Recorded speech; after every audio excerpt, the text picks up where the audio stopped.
அன்பதிகாரம்னு சொல்லி ஒரு மூவியில் இப்போ நான் ஹீரோயினை கமிட் ஆகியிருக்கேன். அந்த ஷூட்டிங் போகுது.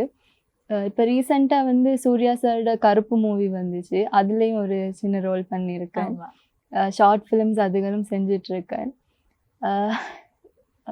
எப்படி சொல்கிறேன்னா, நான் ஸ்கூல் டைமில் வந்து ஸ்டடீஸ்லேயும் ஸ்டடீஸ் மட்டுமே மெயினாக இருக்கணும்னு யோசிச்ச கேர்ள் இல்லைனா.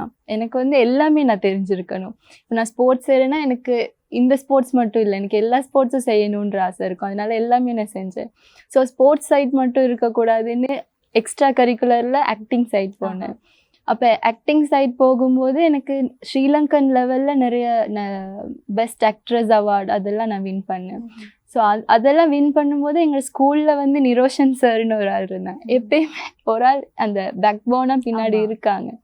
ஸோ நிரோஷன் சார் வந்து நிறையவே என்னை வந்து கைட் பண்ணி என்னை வந்து ட்ரெயின் பண்ணி, ஸோ அவரோட ட்ரைனிங் மூலியமாக வந்து எனக்கு வந்து பெஸ்ட் ஆக்ட்ரஸ் அவார்டு அதெல்லாம் கிடச்சி. ஸோ அந்த இதில் வந்து நான் இந்த ஆக்டிங் சைட் வந்து வரணுன்ற ஒரு கான்ஷியஸ் எப்பயுமே இருந்துச்சு. அப்போது ஒவ்வொரு சான்ஸ் மூலியமாக எனக்கு ஆக்டிங் சைடில் தானாகவே சான்ஸ் கிடச்சிச்சு. ஸோ அதனால இந்த ஆக்டிங் சைட் இப்போ மூவிஸ் அவங்களே ஆஃபர் பண்ணுறாங்க ஒவ்வொரு இது பார்த்து. ஸோ இனி வருங்காலத்தில் கண்டிப்பாக அதையும் நான் கண்டினியூ பண்ணுற ஐடியாவில் தான் இருக்கேன்.